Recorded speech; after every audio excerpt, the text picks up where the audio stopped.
Good afternoon, everybody, and welcome to another edition of the Guys Who Stare at Stats. I'm Cade Kennedy alongside co host Connor Gray, and it's football time once again. Thursday night, always excited. It's a hmm football night. College football. Yeah, college football back once again, missing it after, only a few days, Only but it if yeah, feels like an eternity yeah, sometimes. yep. It's always like that. But I mean, we have an absolutely great slate once again this weekend. This is hmm another one that you kind of have to go out of your way to find certain games, but once you find them, there are some really intriguing ones, I think. Most definitely.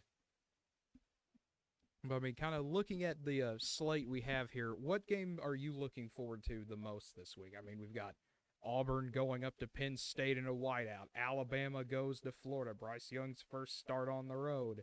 We've got rivalry renewed in Nebraska, Oklahoma. Oklahoma State goes to Boise State. That'll be intriguing to see.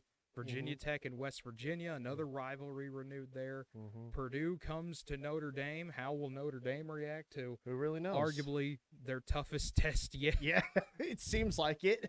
I wouldn't have said that a week ago with Florida State, Yeah, but now Purdue's the toughest yeah, test. Purdue is now the Yeah. toughest team. Cincinnati goes to Indiana, which could be a very fun one. I mean, such a great slate, and there's still many more to talk about. Yeah, I would say the ones I'm more interested in is I would say obviously how OU is going to deal with Nebraska. Nebraska, I just kind of it's more or less I want to see how bad they're going to beat Nebraska in some aspects, or maybe Nebraska puts up a fight. But the game I'm more looking forward to: can Florida actually give Alabama a run for their money? Because Alabama has yet to looks unchallenged right now. Like kick beating up Miami back in week one, then just kind of playing an easy game after playing Miami. That and now it's their first conference game, and I'm very curious how Florida will play with them. The funny stat is if you look at offense, Mercer put up a better fight than Miami did. Yeah, that's very Against the true. Tide, and it was kind of funny seeing Alabama fans react to it. And every fan base does this when you play an FCS team. It's like, man, we look terrible. You won by 34. We look terrible. Yeah, I You know. know, you kind of feel bad for some of those FCS schools because the teams just They don't the get respect. they don't unless you come very close to beating them or do beat them. You're not gonna get a whole lot of respect. No, because they were like, well, they're an FCS school, therefore they're not supposed Yeah, to be that. I'm like, they're literally they're still a Division One team. They're just down a subdivision. It's exactly. like in some like obviously, like if they would have been played a close game with North Dakota State, then it'd been like, oh yeah, North Dakota State's a really great football team. They wouldn't have shamed them like they did with like the way they treat Mercer. Yeah, But it just it's one of those things. It's like why it's like some of these schools really deserve more. At least some aspects, the FCS deserves a bit more respect than they should. I mean, what they're getting. exactly. But speaking of Alabama, that's kind of the first game I want to bring up, anyways. Alabama, Florida. It's officially college football season. You know it because we've got a SEC 2:30 game on CBS. Mm-hmm. And I mean, this will be a really weird game, I think, because Alabama is a 14.5 point favorite going Mm-hmm. into the swamp. Very difficult place to win at. But if there's Yeah, one team I would expect to win there, it would be Alabama. yeah. It, I really that they're the one of very few teams I would definitely be like, oh yeah, they can go into the swamp and come away with a victory. Just when you just it just way Alabama's been so far with obviously they're just pounding on Miami, showing Miami's really not that great as people think they were, and then obviously just kind of playing it easy against Mercer.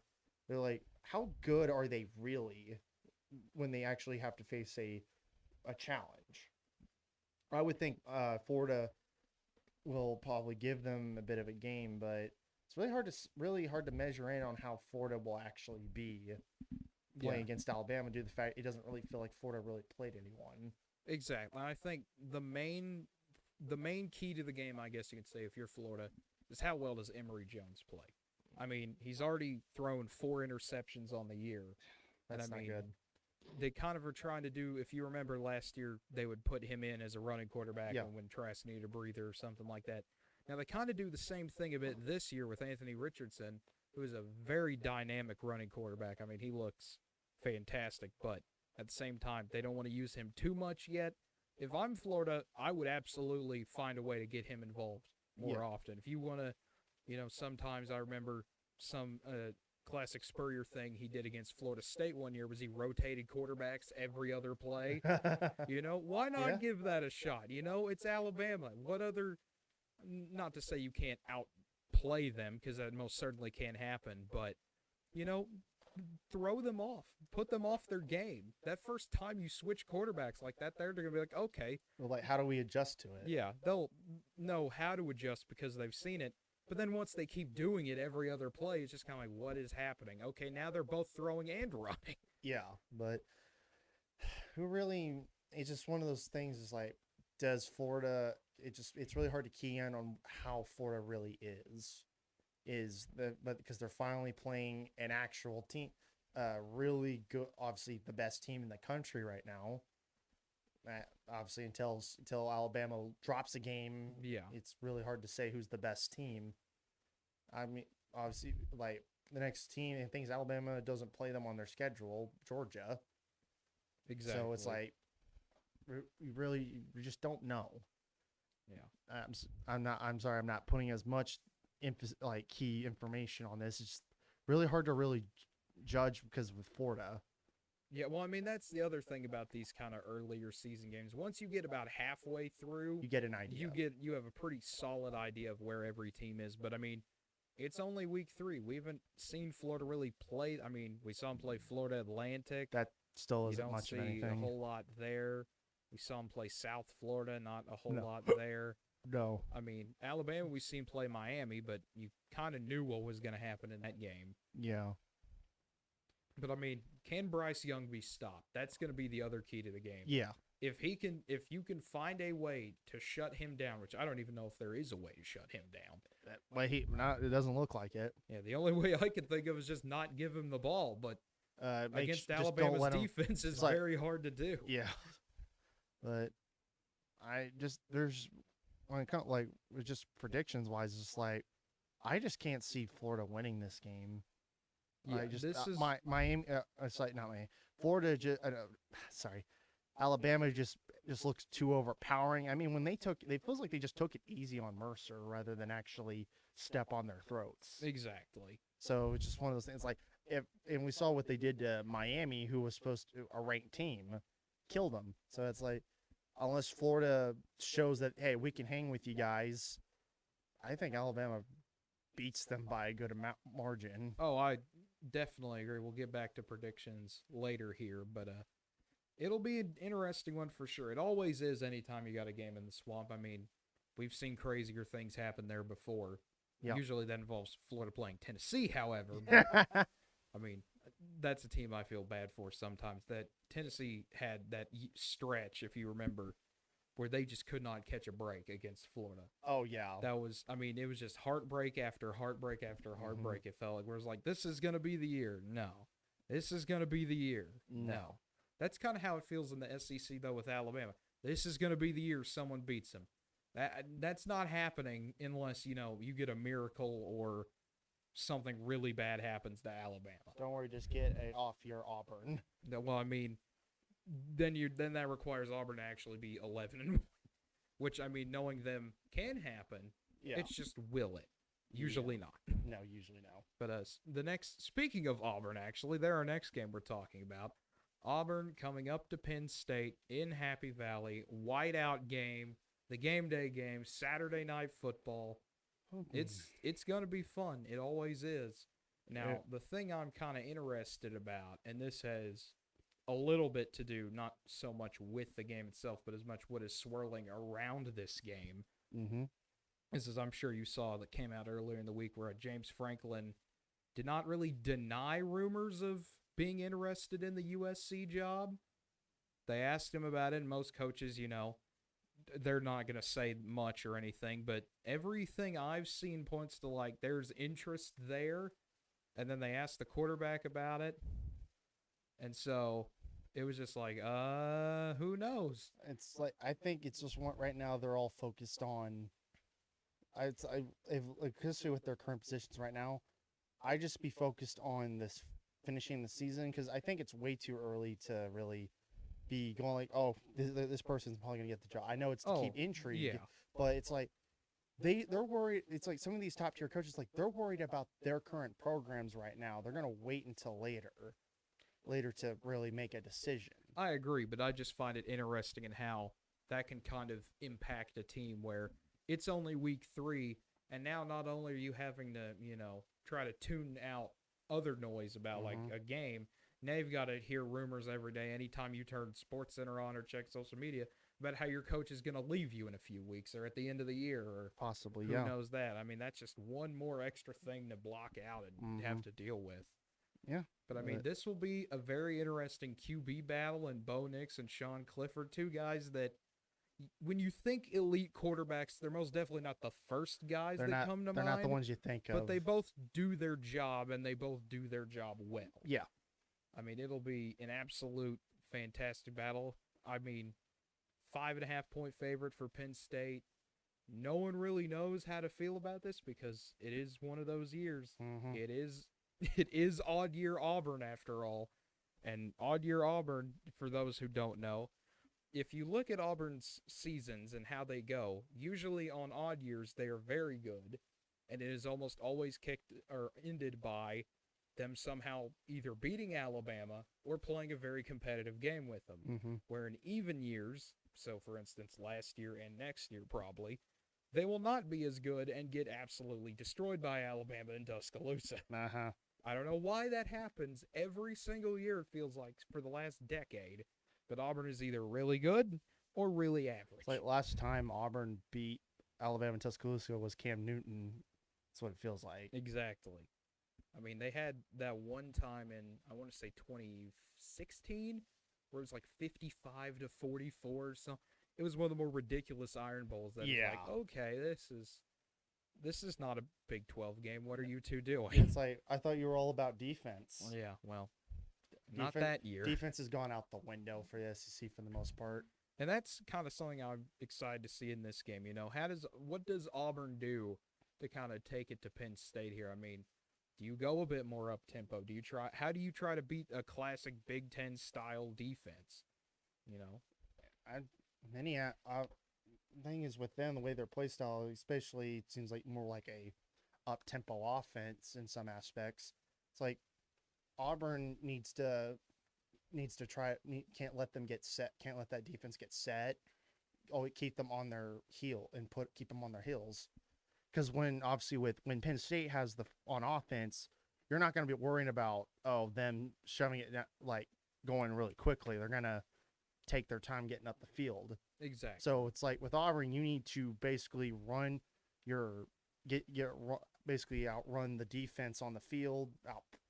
Just basically be always a step ahead by always being set and ready to go, and then eventually just kind of like hopefully the defense, they take too long out on the field for Penn State on offense where you can catch your breath and then you're back out there and you just take it right to them. And then the other thing I'm really always excited to see is we don't see this a lot.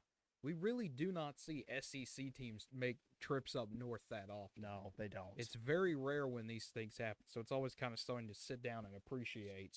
It's especially odd seeing a SEC team play a Big Ten team. Yeah, That's usually not a bowl game. Yeah, usually it's a bowl game in Florida. Yeah.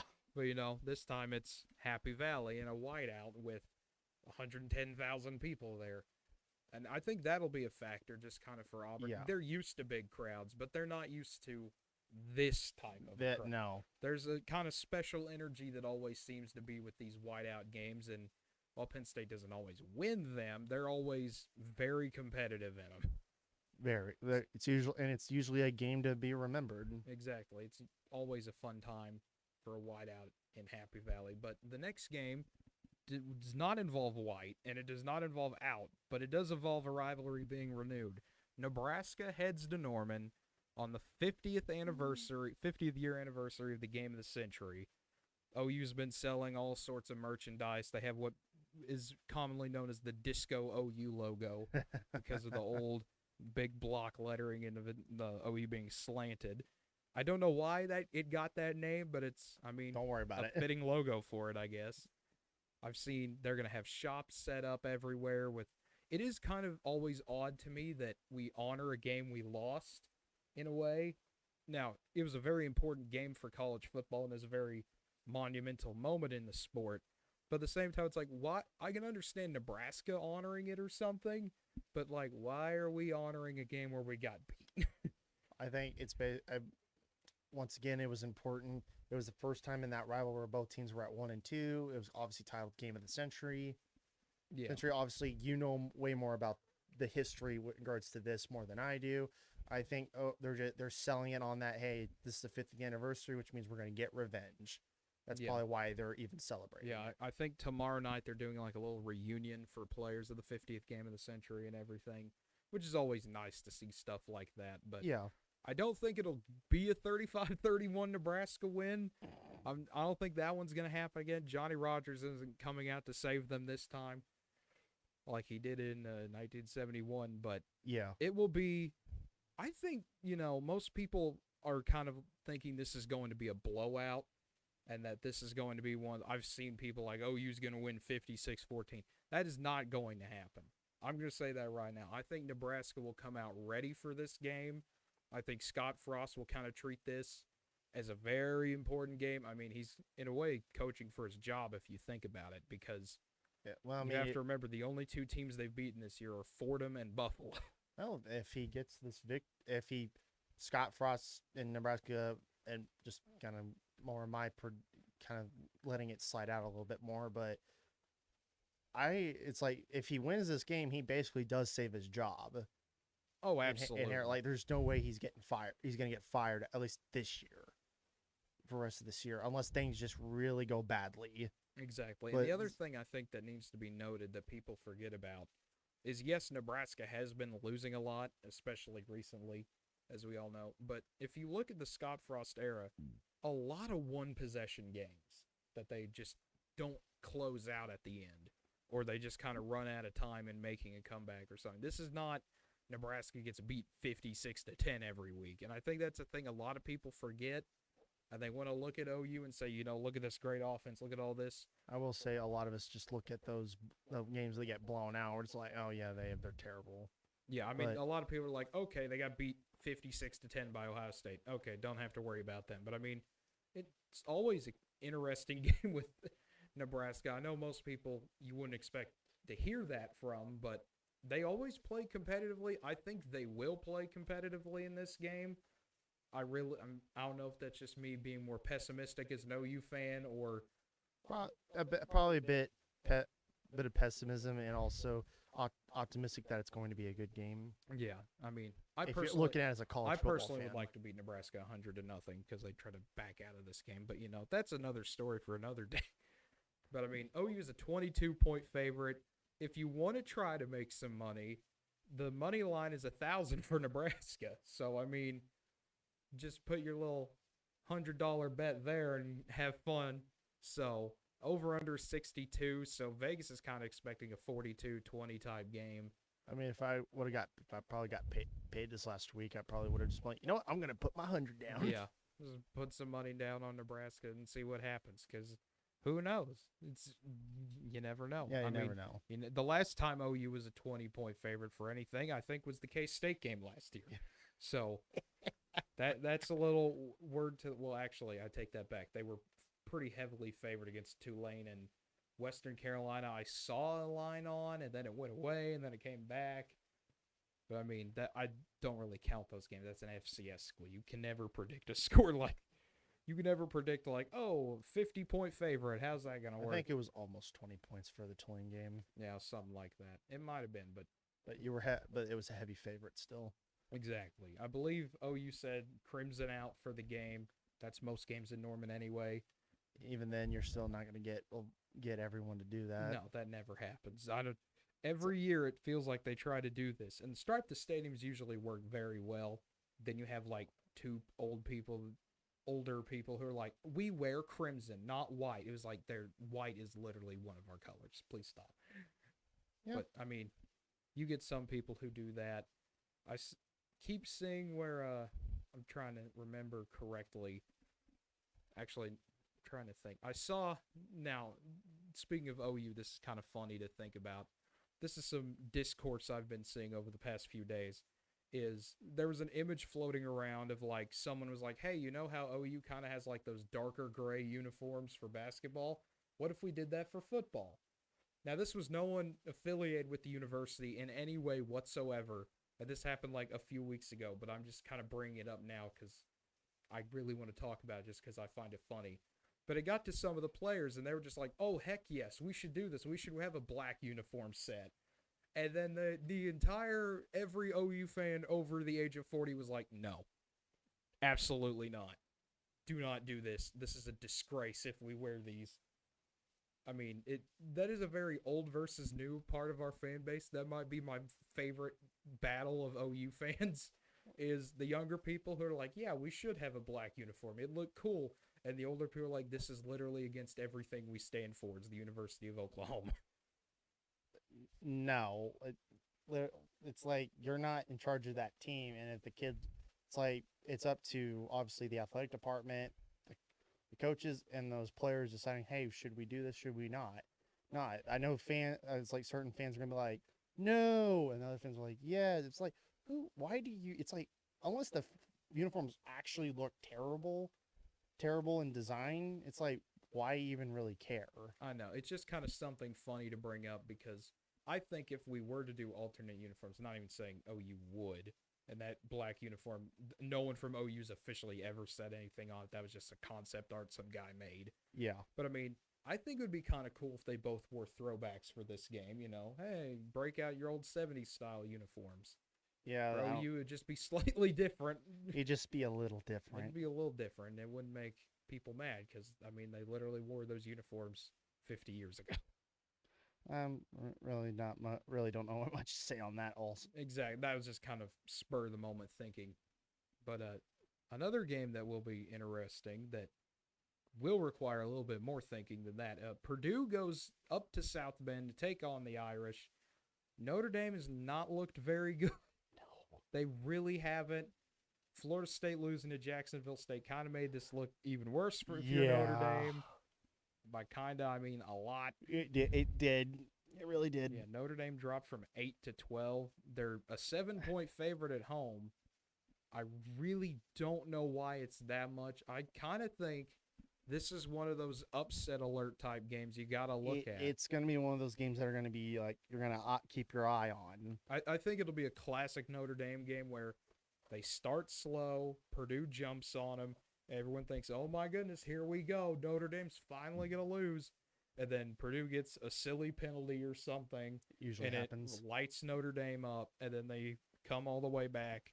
And then it's a tied game with 5 minutes left, and then who knows what happens from there. Yeah. This has the feeling of that type of game. We saw it literally last week when Notre Dame played Toledo. Yeah. Oh, man. I mean, that was a very good game that no one got to see because it was on Peacock. But this one is on NBC at 1:30. I'm glad I'm actually glad they finally put it back on NBC. Yeah. Because I'm sorry, that's just really, this is something the Irish really shouldn't have put themselves in because like no one wants to watch Peacock, seems like. So it's like just put it on NBC. Finally putting a game on NBC, which finally be able to watch it. Exactly. And hopefully it'll be a good game, but this is a game you got to keep your eye on because the way Notre Dame obviously almost blowing it to Toledo and then turning out Florida State wasn't really that great of an opponent that they played. So it's like, oh no. So what's going on here? Well, both games were for Notre Dame. They won by 3 points each time. I mean, that's kind of scary to think about when you think of you played a down Florida State team and Toledo, and you're barely winning those games. Yeah. You know, you got Purdue this week, and then you have Wisconsin next week. Not to get too ahead of myself. No, no, it's understandable. Yeah, that's going to be a very intriguing game next week. But I mean, you've got to figure out a way to win this one if you're Notre Dame because you're at this point where kind of the eyes of everyone are on you. Well, it's like it's not just win; you need to win convincingly. Yes. If you don't beat Purdue by at least a fair by let's throw out a number like 17 or Yeah, if whatever. it's not a double digit like 14 points, or if it's like If 10 points, if it's less than 14, Yeah. it's gonna look like, oh, you guys barely squeaked by. if it's a one possession game, people are going to look at it and be like, okay, so Notre Dame really is just bad then. They just somehow keep winning. Which, I mean, they've had a few years where that happens, but Yeah, not to get too much into that. yeah, But it'll be a very fun one. Another fun one. Cincinnati gets a very big test. They go to Bloomington to take on Indiana. Now, Indiana did not look super impressive to start the year. no, They got defeated pretty handily by Iowa. mm-hmm. But I mean, you get a bounce back game. You beat up Idaho 56-14. Try to kind of figure some things out, what you want to do on offense and defense. Cincinnati is the 3.5-point favorite here in this one. So Indiana playing as a home underdog. They're used to that. But very much so. I mean, it's kind of weird thinking Cincinnati is the highest ranked team in Ohio. So once again, Indiana gets to host a very good team from Ohio that wears red. Yeah, it just happens to wear red. Yeah. There's a very common theme there. Yeah. Maybe they'll finally get a win this time. I don't know. It's like obviously Indiana not been obviously week one got shoved in, and then obviously bounced back by basically decimating Idaho. Mm-hmm. But the Bearcats, I know they had a slow start last week where they went into the half 7-7 and then proceeded to score 42 points. Yes, they were another one of those teams where it's like, what is happening? Is this just a weird week where everyone looks bad? And then Cincinnati was able to fix their issues. Hey, we're playing Murray State. We should be winning by a lot more than this. Well, they won by at least the margin they should have almost gone into, like, to start the fourth quarter. Like, I know where it ended. They should have been up by like 49-7 going into the fourth quarter rather than literally being the final score. Exactly. But obviously, Cincinnati obviously still looking great. I still think they're probably the better team of these two. Yeah. In other aspects. Desmond Ritter's looked absolutely great for the Bearcats at quarterback. And I mean, Michael Penix Jr., I mean, he's still there. Yeah. Don't forget about this Indiana team. It's like, I'm not counting him out on that. Just obviously I'm a little kind of gloating on the Bearcats a little more. Yeah. But when we come back to that, we'll break it down more. And then Virginia Tech and West Virginia, speaking of rivalries renewed, the Black Diamond Trophy is back once again. West Virginia is actually the favorite in this game. So this is one of those where you either get an upset ranking-wise where West Virginia wins, or you get an upset Vegas-wise where Virginia Tech wins. So you're guaranteed an upset in this game. So someone's not going to be happy. Someone's not going to be happy. It's either going to be Vegas or it's going to be the fans. But fans will be unhappy either way, depending on how this one goes. I would say, obviously, with renewing a rivalry game, I bet I'm thinking that both teams are going to be hyped up for this game. Obviously, for West Virginia, you get a chance to knock off a ranked team, and if you're Virginia Tech, you get to possibly beat up on your old rival. Yeah, and Morgantown already sold out for this one, to no surprise. Nice. I mean, this is going to be a very intriguing game. We've seen a little bit of West Virginia. Yeah. They didn't look too good against Maryland. Nah. They had a week to kind of tune everything up and fix whatever they needed to do, much like a lot of teams did last week. But it'll be very fun to see. That Virginia Tech defense looks very impressive.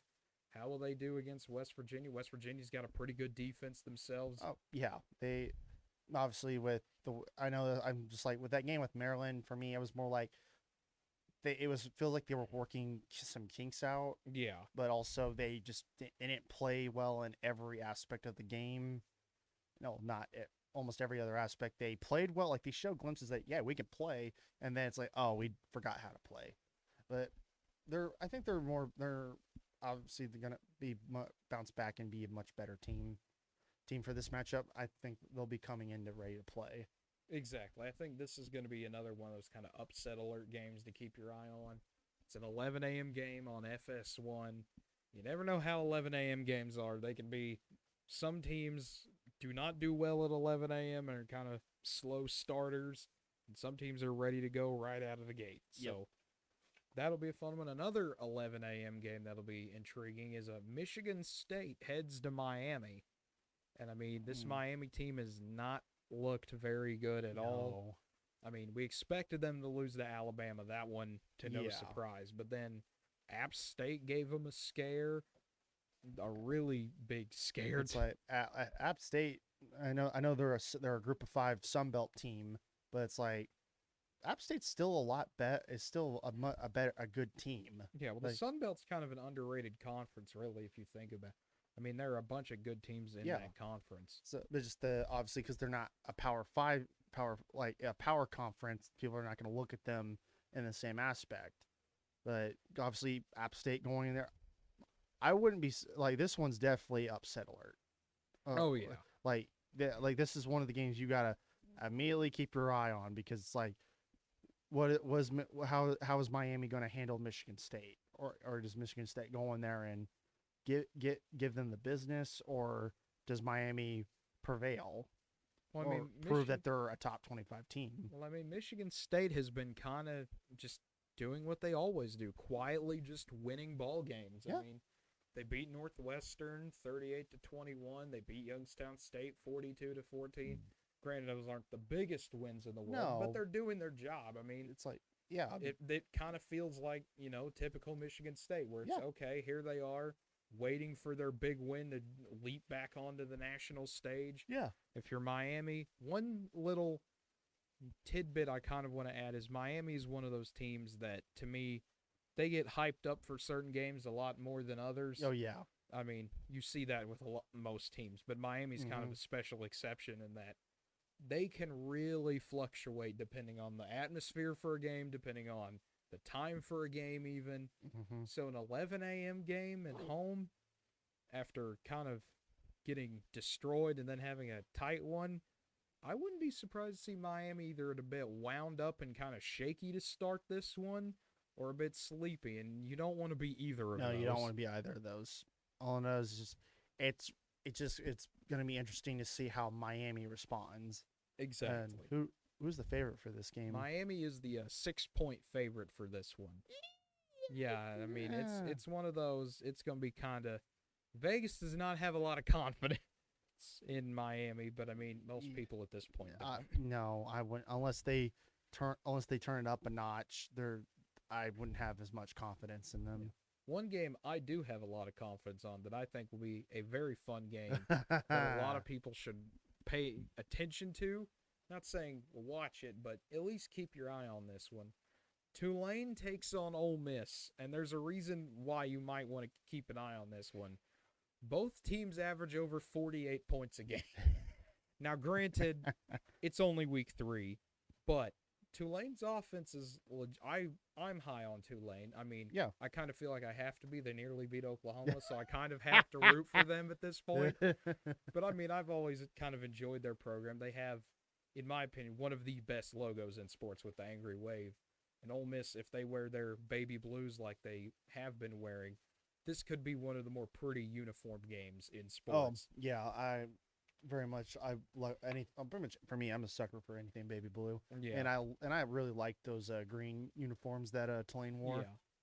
But I mean, it's one of those games. This is going to be an absolute shootout. I expect a lot of big offense. I mean, Ole Miss's offense, they literally just will shove it down your throat by literally bombing you with passes. Yeah, I would say this is Matt Corral and Michael Pratt. I mean, this is going to be a very fun game. Corral, I've seen some people try to, hey, he's a dark horse for the Heisman. I don't think we're there yet. No. Pratt is only a freshman, though, for Tulane, has really impressed me at quarterback. That kid has taken some absolute shots from people, and he does not wilt. He gets right back up and continues to play his game. Yep.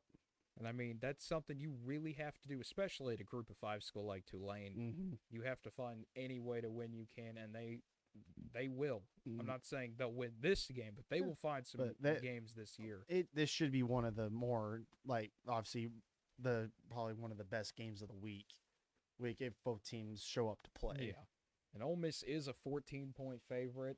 But, I Whew. mean, if you look at that over-under, it's a bit up there at Yeah. 76.5. Not the craziest over-under I've seen. I was telling No. you before we started, I believe it was 2015 or 2014, when Texas Tech, who was led by Pat Mahomes at the time at quarterback, was taking on Baylor. And I believe the over-under was somewhere, I want to say, above 95.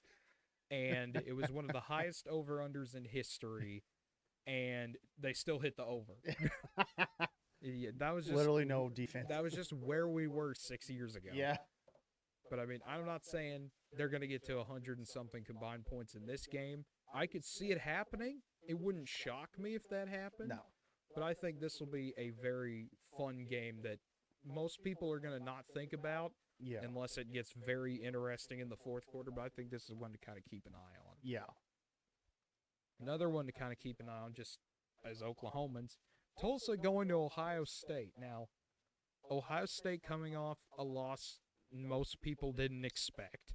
Yeah, we didn't. No, even I, not me and you didn't expect it. Yeah, Tulsa coming off some interesting times in Stillwater. I mean, you had Pain. getting beat by UC Davis. You get guys back. You have OSU kind of where you want them in a defensive stalemate. Neither team really doing a whole lot.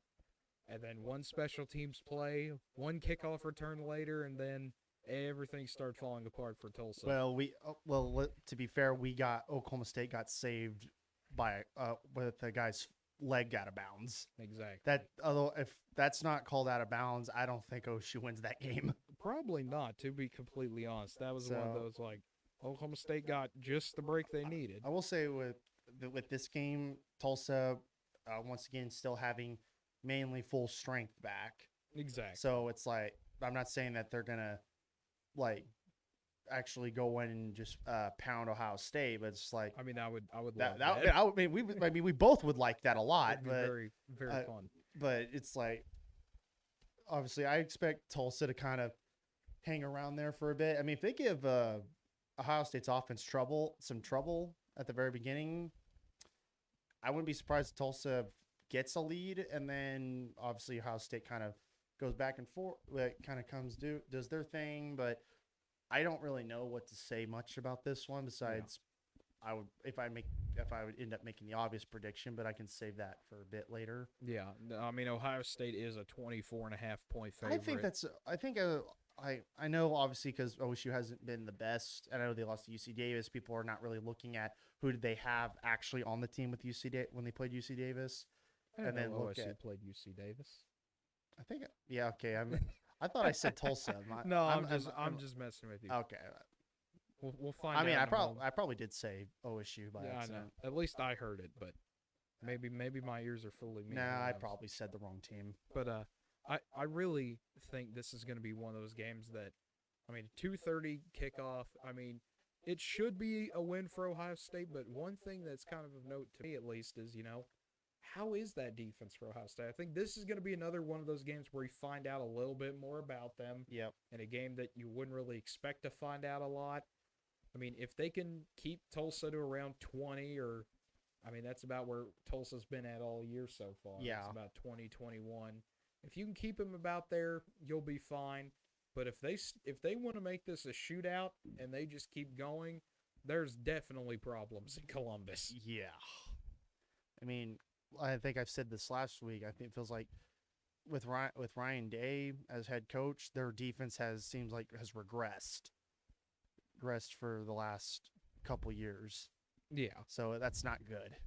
No, that's not really a him problem. That's more of a anytime you get a defensive coordinator, they leave after one season to go do something else. Well, even then, the fact that the coordinators that are coming in and replacing him aren't doing that much better. That's really that. But that also falls on him. Also, yeah. Now another interesting one: Fresno State heads to the Rose Bowl to take on UCLA. If you remember correctly, Fresno State only lost to Oregon by 7, and look where Oregon is now. And UCLA, of course, had the big win over LSU that nearly everyone has seen at this point or heard about at this point, or has been used by someone to justify the Pac 12 being a very good conference. Yeah, that not kind of to give a bit of a reality check to that. L- LSU's not that great as they used to be. The fact that they were even ranked as high as they were was a bit was very odd to me. But that's once again the AP kind of playing a little favorites and kind of thinking, oh, maybe they'll bounce back. Obviously, I thought UCLA was all immediately going into that game a much better team, but obviously we didn't expect UCLA just to flat out kill them. Exactly. But I think the Pac-12 as a whole, no, they're not as good as they want to make it out to be. When you're literally right now, you only have two teams. It's just UCLA and Oregon. That's it. You literally only have two teams right now. I mean, Arizona State does exist. I mean, yeah, but they haven't have they really played anyone? That'll change. That will change. Once they play someone noteworthy, I'll actually acknowledge them. Well, that'll be the next game we talk about. All right then. Because I believe, let me get down to my handy dandy schedule here that I have. Yes, the late night game, Arizona State heads to Provo. BYU just came off beating Utah. Now they have a shot to beat their third Pac-12 South team in a row. Yeah, I actually completely forgot about that game. Yeah, I mean, this is a game. It's going to be a 9:15 kick again. I mean, I'm really excited to see this one, just kind of how things played out last week.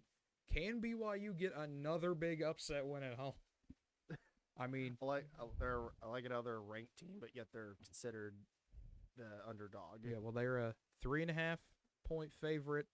Arizona State is, so BYU is a 3.5-point underdog at home. But you don't see that a whole lot in top 25 matchups. Alrighty then.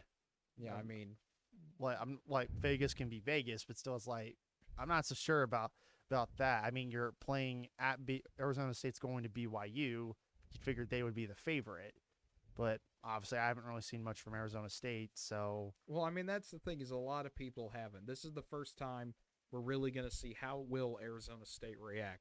You beat Southern Utah, you beat UNLV. Those weren't world beaters or anything. So this is your first time kind of playing a big name team, hostile environment, as it always seems to be in Provo. Always a very loud environment too. But I mean, this will be a really fun game. This is another good one to keep an eye on if you're up late at night trying to find something to do, or just because you can't sleep, or really any reason. Keep an eye on this one because it's going to be a really good game in my opinion. Yeah, I'm hoping it is, but obviously I got to see something from Arizona State to really even consider much for anything. But that's just me. Yeah. And then a final game to bring up here. Finishing it up with the state of Oklahoma. Oklahoma State goes to Boise State. This is going to be a very interesting game. I'll just leave it at that. I mean, Spencer Sanders is back at quarterback. The Oklahoma State defense looks good, but can they score? That is really the problem with Oklahoma State. It's literally been almost feels like a civil war between Oklahoma State fans on whether we can or cannot. Yes. I mean, it's been obvious the last couple weeks we've been struggling to really score and keep scoring. Like, Missouri State, we got up on them and for some reason just kind of quit. And then we struggled to really do much over half the game. I mean, we do have a couple good drives and we just caught some lucky breaks against Tulsa to win the game. But I'm not so sure. Like, I'm really uncertain how Oklahoma State will do. Defense, I'm not as concerned about. It's that offense. Can we at least have some consistency? No matter who's the quarterback, can we have some consistency? Please, I'm begging you.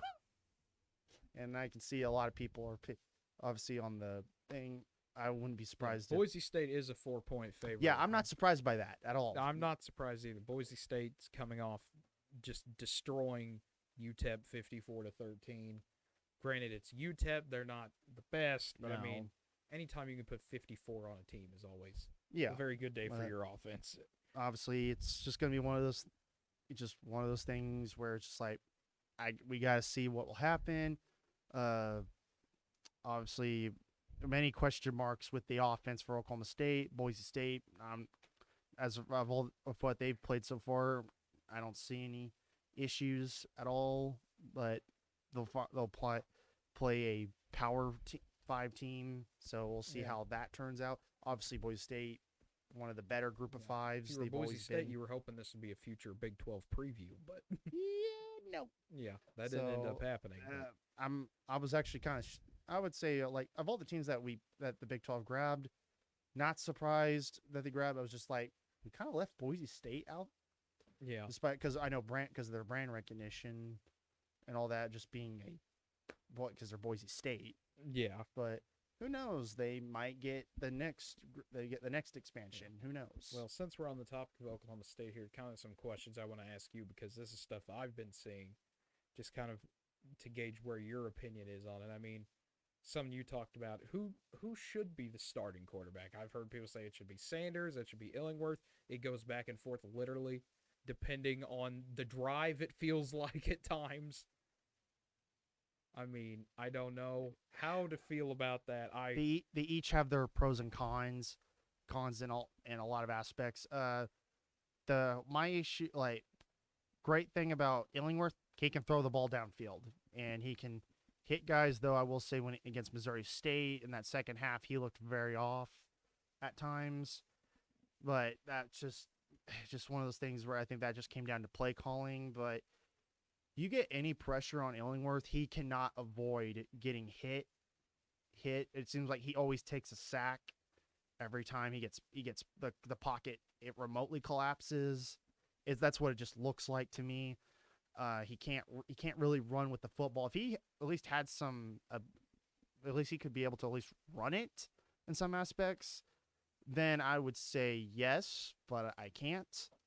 I mean, it feels like I'm gonna throw more on Sanders because I'm gonna more on Sanders because he's been here the longest out of the two. I can't gauge enough with Illingworth because he's only started like 4 or 5 games. I know he came in at Bedlam, but that doesn't count. Yeah, Because he had to come in as back. I mean, he didn't even do much better.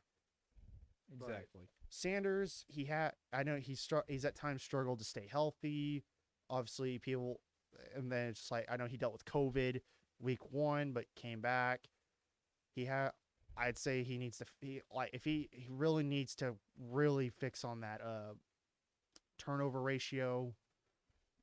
It's been really weird because he shows so much flashes of being really good, but but then he turns around and makes it even worse, like with the turnovers and just making dumb decisions. I mean, how do you not switch the ball into your left hand, running down the left sideline, and then proceed to get it stripped luckily you got a break after he went out of bounds. Just there's a lot. There's so much baggage with it that it's like how have you not really improved as much? And you're not, and no one's going to convince me that Illingworth should be the starter unless we literally get more out of him. And that Spencer is going to be the starting quarterback. Well, you know who should be starting quarterback is this guy named Rayson Moodall. Just bring him back in I love it how you switched the letters and yeah, both names. totally never gonna figure that one out. Also, once again, thank you, Mike and Perkins, for the reminder. Boise is a city, not a state. Oh man, that kind of reminds me of my high school. Would be like Plainview's not a town. Well, and it's a high school. What are you gonna do?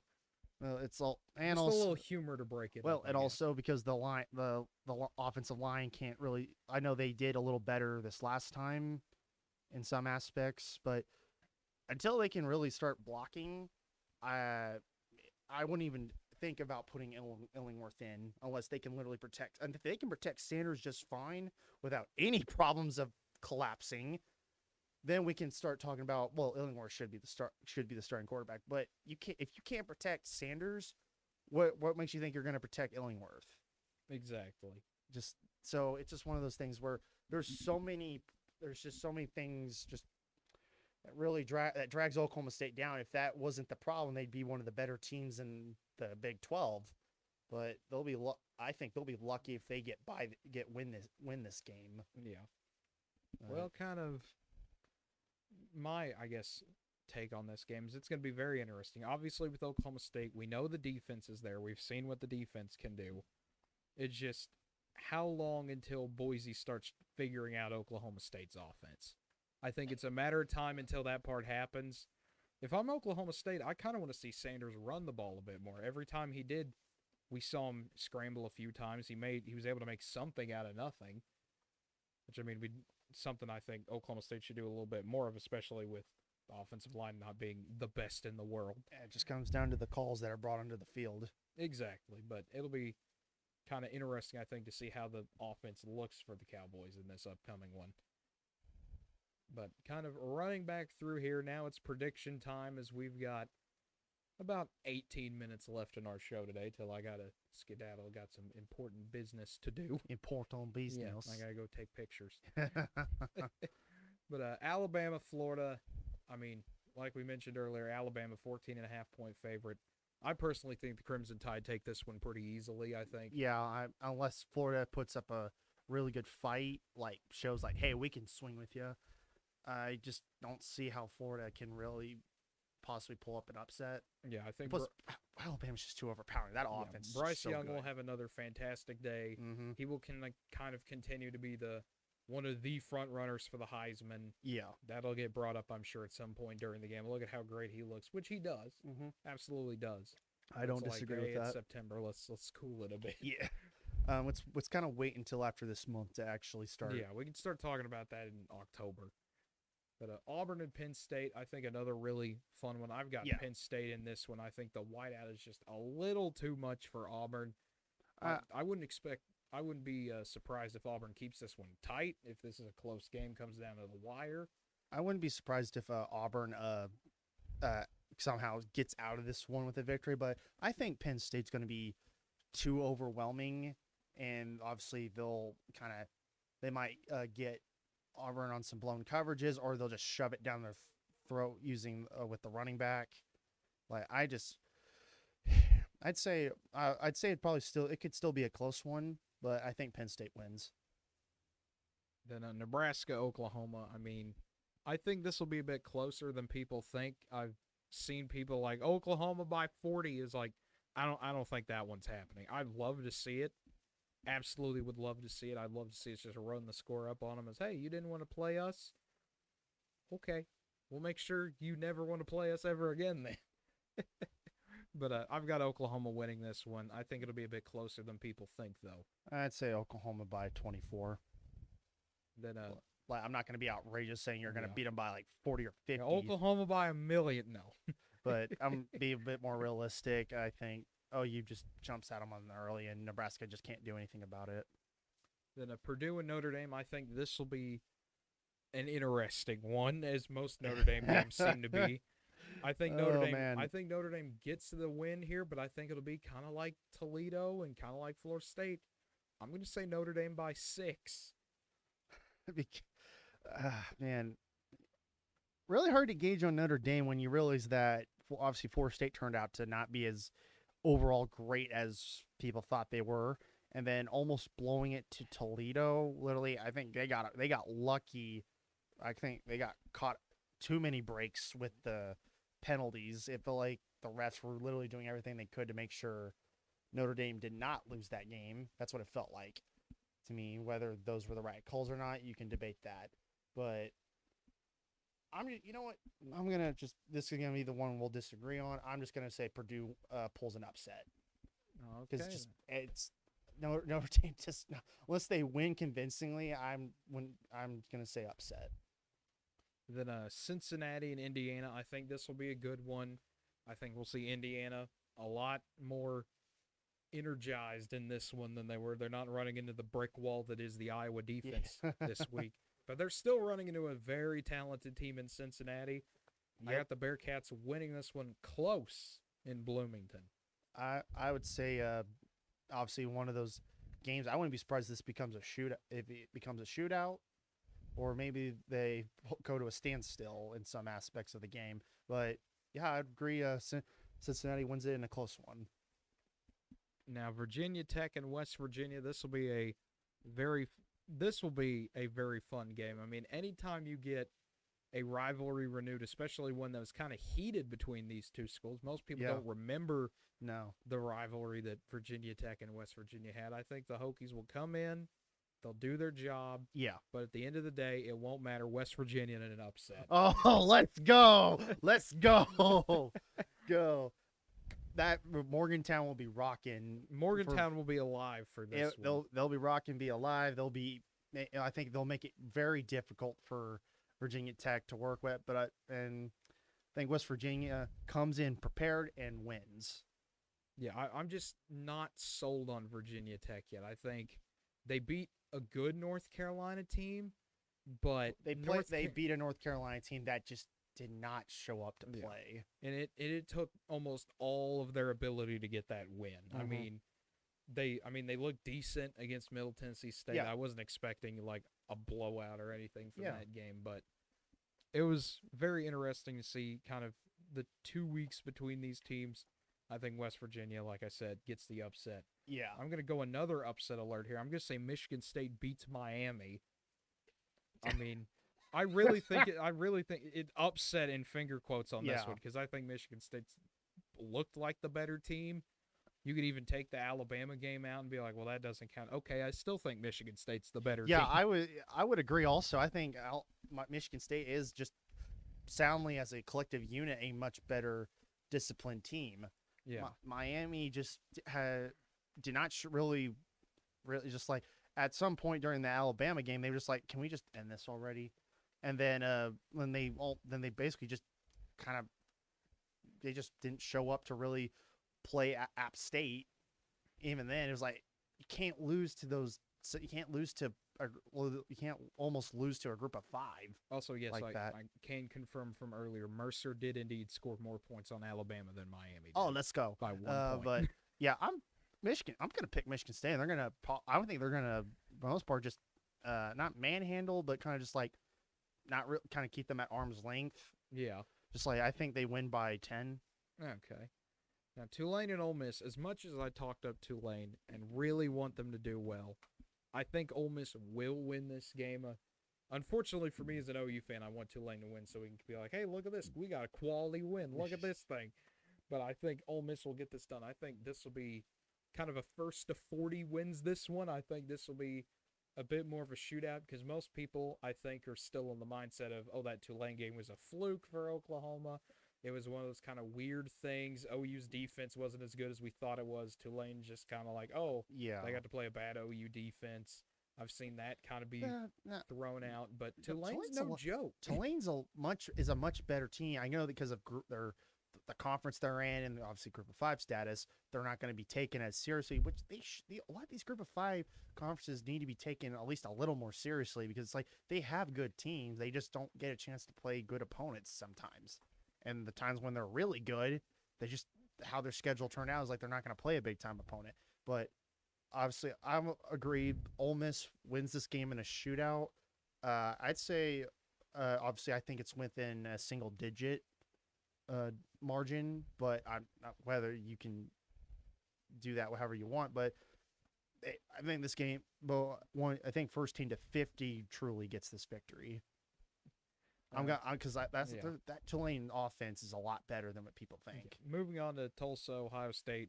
Ohio State, I think, is going to win this one. Yeah. I mean, that's almost about like saying the sky is blue at this point, but it'll be competitive. I think Tulsa will keep this a game for about a half. Yeah. And then Ohio State will pull away and do what Ohio State does. But I think Tulsa, they'll keep it close for a bit, but I think Tulsa's offense makes just too many mistakes, not really going 3 and out a few times. And I think that gives Ohio State a chance to pull away. Exactly. And then going to Fresno State and UCLA here.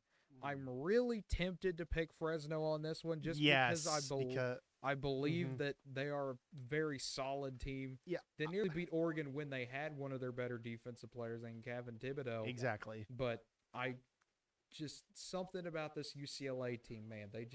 They're very impressive to me. I've very much enjoyed watching them so far this year in the two games I've seen out Yeah. of them. I'm gonna say UCLA in a very close game. This might even be an overtime game. I wouldn't be surprised if this game goes to overtime. I mean, Fresno State, the fact that they played, I know it's, I think you could say, well, Oregon State was just didn't really show up on offense. I'm like they still played a really good defensive team. This might be a money line. I would, if I was a betting man, not saying take any advice from me whatsoever, but UCLA is an 11-point favorite. I do not buy that at all against No, Fresno no, State. I would say winner of this game probably wins by. Probably, it could be come down to a field goal, or a 2-point conversion, trying to tie it or win the game. Comes down to the wire. I think this game is really close, but UCLA comes out with the victory. And then Arizona State and BYU, kind of the last of the ranked games covering here. I'm going to say BYU gets it done again. I really was impressed by their defense. They were able to capitalize off Utah kind of just handing them the ball a few times. I think BYU is a very talented team. And not to say Arizona State isn't, of course, but I think this is kind of a wake-up call game for Arizona State, and by the time they wake up, it'll be kind of too far gone. Yeah, it's like obviously because I haven't really seen much of how Arizona State really is. But we've seen how BYU can play, and we know they can play really well. Well, Exactly. because they had obviously that great game last week against Utah. I'm going to say BYU wins this one by about 13. Okay, and Just then sound finishing victory. up here with Oklahoma State taking on Boise State. You know, as much as I would like to think Oklahoma State would get this win, I'm just not buying it. I really think Boise will win this game. I think they'll be motivated at home. This is kind of one of those in their wheelhouse type of games, you know, where they're going to be feeling it. They're kind of working it out. I think Sanders makes one too many mistakes. Kind of a tale Oklahoma State fans have sadly had to get used to. But I'm taking Boise. You make such a sound argument that I can't hardly refute it. Obviously, I'm the Oklahoma State homer on this. Homer, like the guy, obviously big Oklahoma State fan. Yeah. It just it always pains me when it pains me to really just. It's like defense. I'm not gonna really have. I think the problem is they'll hold out for as long as possible, and then eventually, because the offense can't really do much, eventually we'll start giving up points late in the game, like probably late third quarter. Like I think this game is going to be there's not really going to be as much high scoring early on from either side. It's going to be seem like a defensive battle, and then it'll come down to who wakes up and actually starts playing offense. I don't want to, but you know what? Screw it. I'd say Boise State wins this one in a close one. All righty. Just, I know it pains you to go against your team, but when there's no consistency on that offense, when they can show flashes of brilliance of they can shove it down your throat versus to how do we play offense again? It's mine.